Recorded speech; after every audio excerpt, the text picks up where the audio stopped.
India Legal presents Courts Roundup.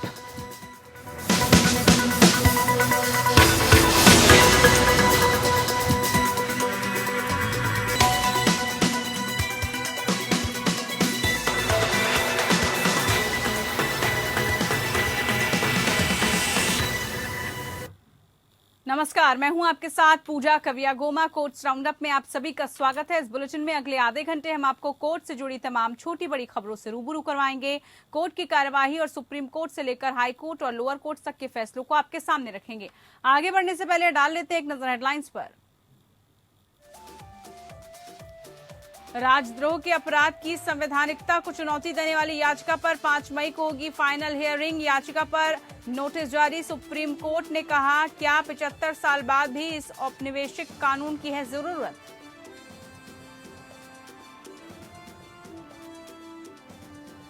कक्षा 1 में दाखिले की उम्र नहीं घटेगी। सुप्रीम कोर्ट ने दिल्ली हाई कोर्ट के फैसले को रखा बरकरार। केंद्रीय विद्यालय संगठन के निर्णय को चुनौती देने वाली याचिका खारिज।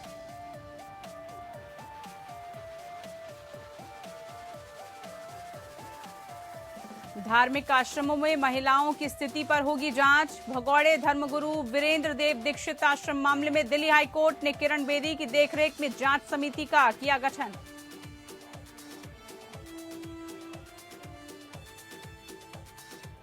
सैनिक फार्मों के नियमितीकरण मामले में दिल्ली हाई कोर्ट ने निगम अधिकारियों से रुख स्पष्ट करने को कहा। हाई कोर्ट ने पूछा, सैनिक फार्म के साथ भेदभाव क्यों किया जाना चाहिए। कहा, मसले को अधर में न लटकाएं।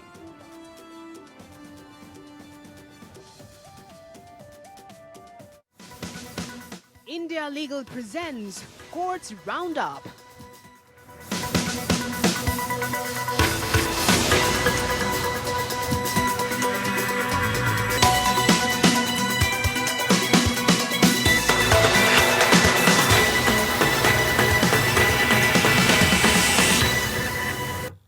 सुप्रीम कोर्ट ने भारतीय दंड संहिता की धारा 124(a) के तहत राजद्रोह के अपराध की संवैधानिक वैधता को चुनौती देने वाली याचिकाओं पर अंतिम सुनवाई के लिए 5 मई की तारीख तय की है। प्रधान न्यायाधीश एनवी रमन्ना, जस्टिस सूर्यकांत और जस्टिस हेमा कोहली की एक पीठ सेना के मेजर जनरल और एडिटर्स गिल्ड ऑफ इंडिया द्वारा दायर 2 रिट याचिकाओं पर विचार कर रही थी। सॉलिसिटर जनरल तुषार मेहता ने प्रस्तुत किया कि केंद्र सरकार का जवाबी हलफनामा तैयार है और 2 दिनों के भीतर दायर किया जा सकता है। केंद्र को इस सप्ताह के अंत तक अपना हलफनामा दाखिल करने का निर्देश देने के बाद पीठ ने मामले को अंतिम निपटान के लिए 5 मई को पोस्ट कर दिया है। याचिकाकर्ताओं की ओर से सीनियर एडवोकेट कपिल सिब्बल पेश हुए। सीनियर एडवोकेट संजय पारीख ने People's Union for Civil Liberties द्वारा दायर एक याचिका का उल्लेख किया जिसे सूचीबद्ध नहीं किया गया है।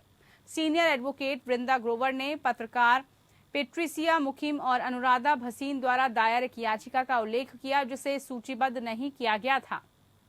सीजीआई ने अटॉर्नी जनरल से पूछा था, क्या आजादी के 75 साल बाद भी इस औपनिवेशिक कानून को बनाए रखना जरूरी है जिसे अंग्रेज, गांधी, तिलक आदि को दबाने के लिए इस्तेमाल करते थे। अप्रैल 2021 में जस्टिस यूयू ललित की अगुवाई वाली एक अन्य पीठ ने आईपीसी की धारा 124(a) को चुनौती देने वाली 2 पत्रकारों की याचिका पर नोटिस जारी किया था। सुप्रीम कोर्ट ने कक्षा 1 में दाखिले की उम्र पर फैसला लेते हुए कहा कि कक्षा 1 में दाखिले की उम्र नहीं घटेगी। ऐसा कहते हुए अदालत ने सुप्रीम कोर्ट के दिल्ली हाई कोर्ट के फैसले को बरकरार रखा है जिसमें केंद्रीय विद्यालय संगठन के निर्णय को चुनौती देने वाली याचिकाओं को खारिज किया गया था। मामला कक्षा 1 में प्रवेश की न्यूनतम आयु 5 से बढ़ाकर 6 वर्ष करने का था। अभिभावकों ने उम्र बढ़ाने के निर्णय को चुनौती दी थी। कोर्ट ने कहा कि बच्चों को स्कूल भेजने को लेकर माता पिता एक तरह की हड़बड़ी में हैं जो कि गलत है।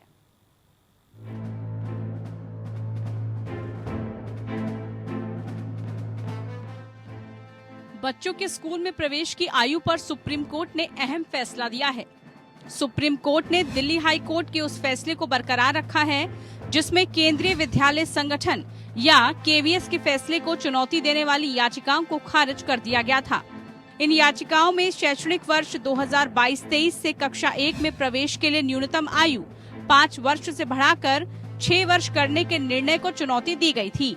जस्टिस संजय किशन कौल और जस्टिस एम सुंदरेश की पीठ ने दिल्ली हाई कोर्ट की एकल पीठ के 11 अप्रैल के फैसले को चुनौती देने वाली कुछ अभिभावकों की विशेष अनुमति याचिका खारिज कर दी। पीठ ने कहा, कुछ अन्य याचिकाकर्ताओं ने एकल पीठ के फैसले के खिलाफ डिवीजन बेंच का दरवाजा खटखटाया था और उन इंट्रा कोर्ट अपीलों को भी खारिज कर दिया गया। पीठ ने कहा कि वो एकल पीठ के विचार से पूर्ण सहमति है और खंडपीठ ने अपीलों को खारिज करके ठीक किया। केवीएस ने दिल्ली हाई कोर्ट के समक्ष तर्क दिया था कि कक्षा 1 में प्रवेश के लिए न्यूनतम आयु राष्ट्रीय शिक्षा नीति 2020 के अनुसार बढ़ाई गई है। केवीएस ने इस तर्क का भी खंडन किया कि निर्णय शिक्षा के अधिकार अधिनियम का उल्लंघन करता है। कोर्ट ने कहा कि मनोवैज्ञानिक स्वास्थ्य को ध्यान में रखते हुए बच्चों को बहुत कम उम्र में स्कूल नहीं भेजना चाहिए। जस्टिस संजय किशन कौल और जस्टिस एम सुंदरेश ने टिप्पणी की, बच्चों को स्कूल भेजने को लेकर माता पिता एक तरह की हड़बड़ी में हैं। माँ बाप चाहते हैं कि 2 साल का होते ही बच्चा स्कूल जाने लगे। ये उनके मनोवैज्ञानिक स्वास्थ्य के लिए ठीक नहीं हो सकता। जस्टिस रेखा पल्ली की एकल पीठ ने 11 अप्रैल 2022 को केवीएस के रुख को मंजूरी देने वाली याचिकाओं को खारिज कर दिया था। एकल पीठ का विचार था कि एक बार विशेषज्ञों द्वारा एक सचेत और सुविचारित निर्णय पहले ही ले लिया गया है कि कक्षा 1 में प्रवेश के लिए प्रवेश की आयु 6 वर्ष होनी चाहिए। न्यायालयों को उक्त निर्णय में हस्तक्षेप नहीं करना चाहिए।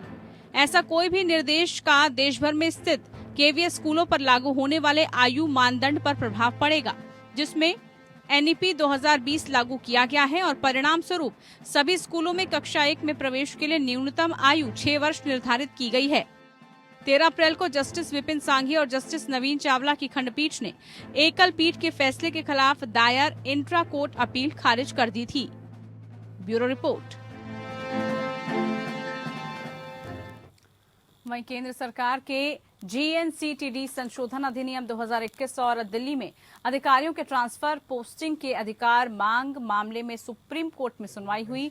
सॉलिसिटर जनरल तुषार मेहता ने केंद्र सरकार की तरफ से कहा कि बालकृष्ण समिति गठित की गई है और इसकी रिपोर्ट पर संसद में चर्चा हुई, जिसके आधार पर धारा 239A इसको संविधान में जोड़ा गया। मेहता ने कहा कि बालकृष्ण रिपोर्ट की भी इस सिलसिले में बड़ी अहमियत है। रेफरेंस ऑर्डर के मुताबिक 3 मामलों को छोड़कर बाकी काम दिल्ली सरकार राज्यपाल को सूचित करते हुए करेगी। एस बालाकृष्णन की अध्यक्षता वाली कमेटी ने दिल्ली के प्रशासन को लेकर दुनिया भर के देशों के राष्ट्रीय राजधानी क्षेत्र की प्रशासन प्रणाली की गहन तुलना का अध्ययन करके रिपोर्ट बनाई है।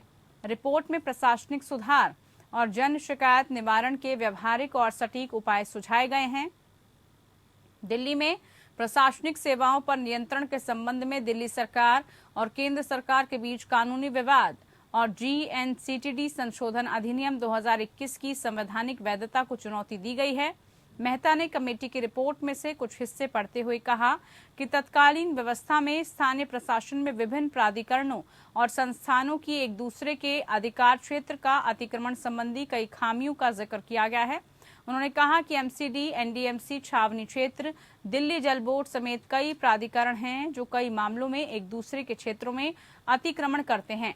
उनके कार्य अधिकार और क्षेत्राधिकार परिभाषित नहीं है। मेहता ने कहा, दिल्ली में पब्लिक सर्विसेज का अधिकार केंद्र के पास होना जरूरी है। पब्लिक सर्वेंट की नियुक्ति और तबादले का भी अधिकार केंद्र के पास होना जरूरी है, क्योंकि ये राष्ट्रीय राजधानी क्षेत्र है और उसे विशिष्ट दर्जा प्राप्त है, इसलिए यहाँ के प्रशासन पर केंद्र का विशेषाधिकार होना आवश्यक है। दिल्ली सरकार के वकील AM सिंघवे ने कहा कि इस मामले में पहले ही फैसला आ चुका है कि बड़ी बेंच को रेफर करने की जरूरत नहीं है। मामले की सुनवाई अब कल होगी। सुप्रीम कोर्ट ने दोहराया कि सरकार द्वारा अधिग्रहित भूमि के मुआवजे का दावा करने का अधिकार संविधान के अनुच्छेद 300A में अंतर्निहित है। जस्टिस विक्रम नाथ और दिनेश माहेश्वरी की एक बेंच ने KT प्लांटेशन प्राइवेट लिमिटेड और एक अन्य बनाम कर्नाटक राज्य में अपने संविधान पीठ के फैसले का उल्लेख किया, जो 2 आवश्यकताओं को पूरा करने के लिए निर्धारित करता है, जबकि एक व्यक्ति को उसकी संपत्ति से वंचित करना सार्वजनिक उद्देश्य के लिए होना चाहिए और मुआवजे का भुगतान किया जाना चाहिए। फैसले में कहा गया है कि सार्वजनिक उद्देश्य की आवश्यकता एक पूर्व शर्त है और मुआवजे का दावा करने का अधिकार भी अनुच्छेद 300A में अंतर्निहित है। कोर्ट ने जोर देकर कहा कि संविधान का अनुच्छेद 300A स्पष्ट रूप से कहता है कि कानून के अधिकार के अलावा किसी भी व्यक्ति को उनकी संपत्ति से वंचित नहीं किया जाएगा।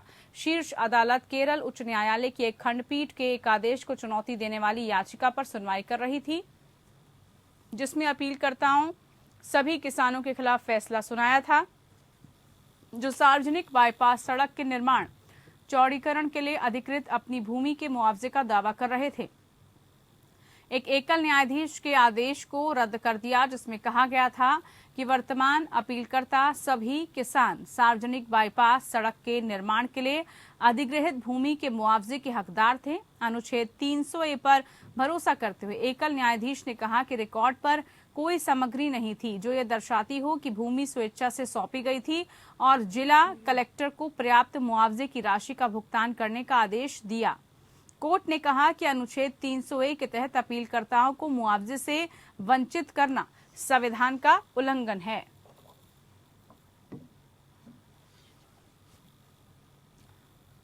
पूर्व प्रधानमंत्री राजीव गांधी हत्याकांड के एक दोषी एजी पेरारीवलन की रिहाई मामले में सुप्रीम कोर्ट में सुनवाई हुई। जस्टिस एल नागेश्वर राव ने केंद्र से एक हफ्ते में इस मामले पर अपना पक्ष स्पष्ट करने को कहा। जस्टिस राव ने केंद्र से पूछा कि पेरारीवलन को रिहा क्यों नहीं करना चाहिए। उन्होंने कहा कि उसकी रिहाई पर यह मामला तय नहीं हो पा रहा है कि उसकी रिहाई पर फैसला कौन करेगा, ऐसे में क्यों ना उसको रिहा कर दिया जाए। इसके अलावा कोर्ट ने केंद्र से भी पूछा कि क्या राज्य के राज्यपाल के पास राज्य मंत्रिमंडल द्वारा भेजी गई सिफारिश को बिना निर्णय लिए राष्ट्रपति को भेजने की शक्ति है। वहीं पेरारीवलन की ओर से वकील गोपाल शंकर नारायण ने कहा कि राज्य के राज्यपाल द्वारा अभी तक इस मामले पर कोई निर्णय नहीं लिया गया।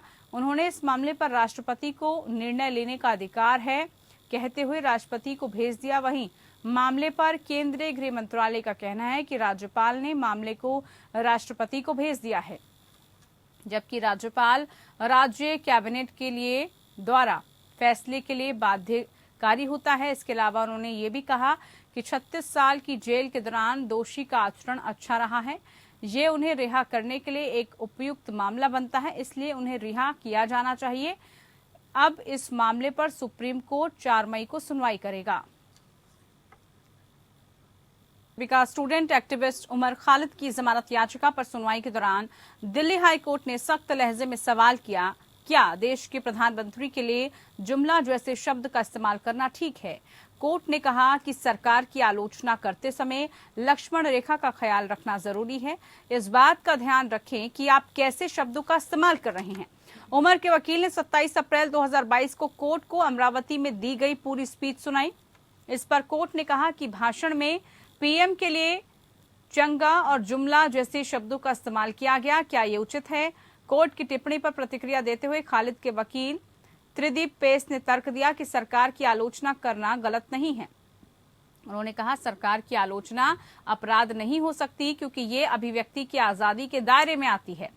कानून हमें सरकार की आलोचना से नहीं रोकता है। हाईकोर्ट ने वकील से यह भी सवाल किया था कि जामिया यूनिवर्सिटी के छात्रों के साथ अत्याचारों की बात हो रही है, क्या वो संस्थानी आजादी से पहले का या बाद में बना है।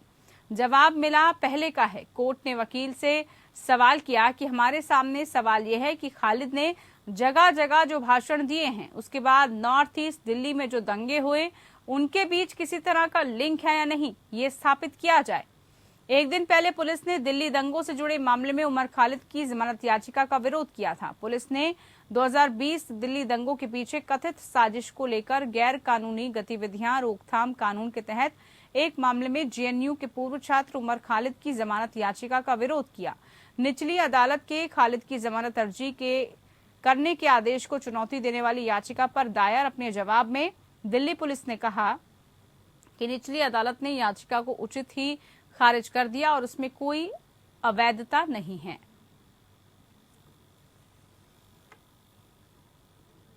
इधर दिल्ली हाईकोर्ट ने भगोड़े धर्मगुरु वीरेंद्र देव दीक्षित के आश्रम में रहने वाली महिलाओं के कल्याण और उनकी सुरक्षा की देखभाल करने के लिए पूर्व आईपीएस अधिकारी किरण बेदी की निगरानी में एक कमेटी गठित करने का निर्देश दिया। मामले की अगली सुनवाई 27 मई को होगी। इससे पहले कोर्ट ने आश्रम के प्रबंधन पर अचंभा जताया था। जिसमें कई महिलाएं कथित रूप से पशुओं जैसी स्थिति में रखी गई थी। रोहिणी स्थित आध्यात्मिक विद्यालय से संबंधित मामले की सुनवाई कर रही कार्यकारी मुख्य न्यायाधीश जस्टिस विपिन सांघी की अगुवाई वाली समिति ने कहा, संस्थान धार्मिक और आध्यात्मिक कार्य करने के लिए स्वतंत्र है और कमेटी ये सुनिश्चित करेगी कि आश्रम के अंदर किसी भी महिला या बच्चे के साथ ऐसा व्यवहार ना किया जाए जो उसके मौलिक या कानूनी अधिकार का उल्लंघन करता हो। हाईकोर्ट ने बताया कि संबंधित जिला अधिकारी इस कमेटी का चेयरपर्सन होगा और स्थानीय जिला अधिकारी, पुलिस उपायुक्त, महिला सेल, जिला विधि सेवा प्राधिकरण का सचिव, दिल्ली महिला आयोग द्वारा नामित व्यक्ति और जिले की महिला एवं बाल विकास विभाग का अधिकारी इसके सदस्य होंगे।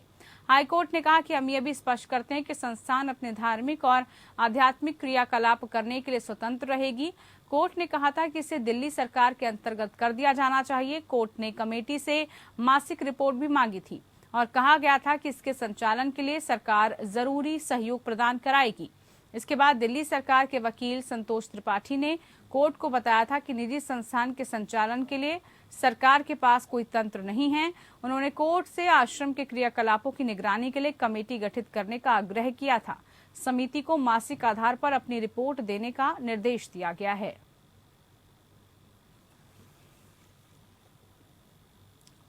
दिल्ली उच्च न्यायालय ने बुधवार को दक्षिणी दिल्ली नगर निगम समेत अधिकारियों से दिल्ली के सैनिक फार्मों के पड़ोस को नियमित करने के मुद्दे पर अपना रुख स्पष्ट करने को कहा। कार्यवाहक मुख्य न्यायाधीश विपिन सांघी और न्यायमूर्ति नवीन चावला की खंडपीठ ने कहा, या तो अधिकारियों को आना होगा और कहना होगा कि पड़ोस अवैध है और इसलिए इसे ध्वस्त कर दिया जाना चाहिए, या इसे नियमित करने का फैसला करना चाहिए। केंद्र सरकार के स्थायी वकील अनुराग आलूवालिया को संबोधित करते हुए पीठ ने कहा, इस मुद्दे को अधर में नहीं रखा जा सकता। आलूवालिया ने कहा कि वो इस मामले को उच्चतम अधिकारियों के साथ उठाएंगे। अदालत ने पूछा कि राष्ट्रीय राजधानी में कई अवैध कॉलोनियों को नियमित करने के तथ्य को देखते हुए सैनिक फार्म के साथ भेदभाव क्यों किया जाना चाहिए।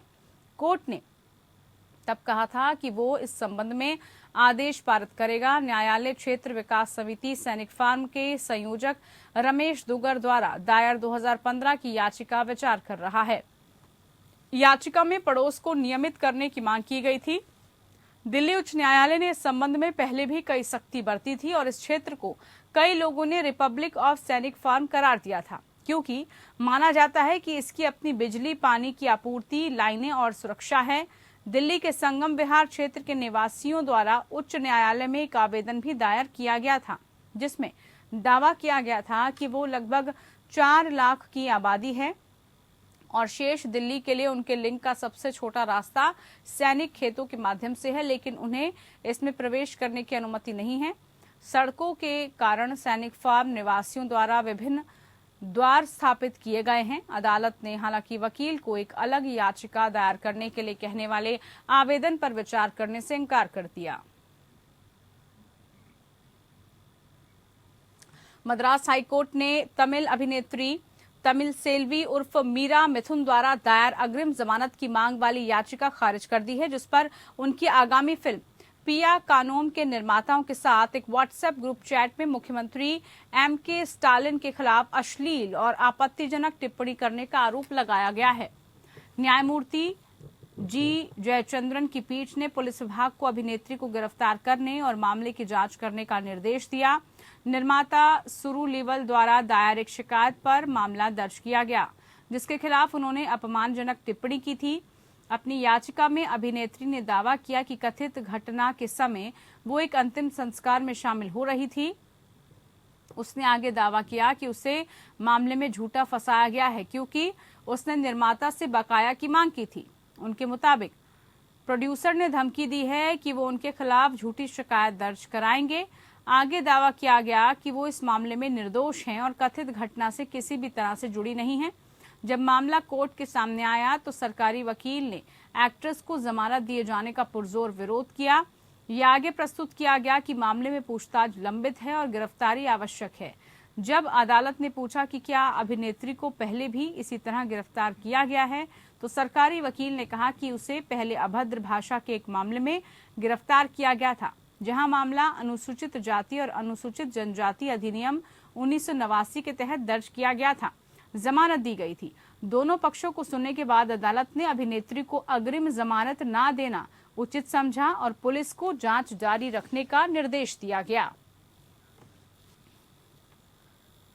बॉम्बे हाईकोर्ट ने निराशा व्यक्त करते हुए कहा कि महामारी के दौरान किताबों को जेल के कैदियों के लिए दवाओं और सब्जियों की तरह आवश्यक वस्तु के रूप में नहीं जाना जाता।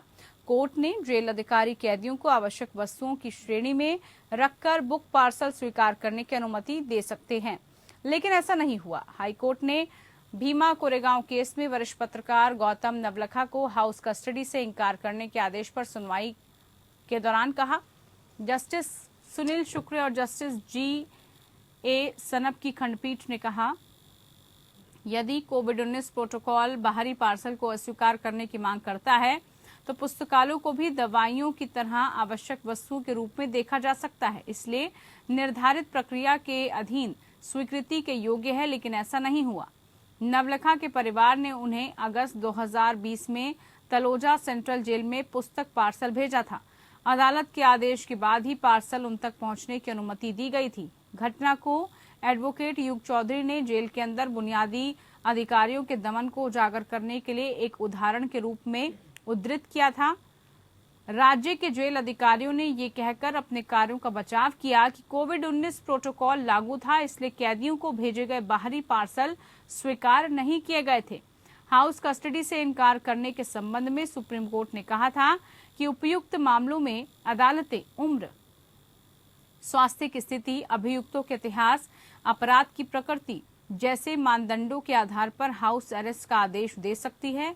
हिरासत के अन्य रूपों की आवश्यकता और नजरबंदी की शर्तों को लागू करने की क्षमता कुछ संकेतक कारक होंगे। हालांकि पीठ ने कहा, जमानत या हाउस कस्टडी की प्रार्थना पर विचार करते समय अपराध की गंभीरता सबसे महत्वपूर्ण कारक है।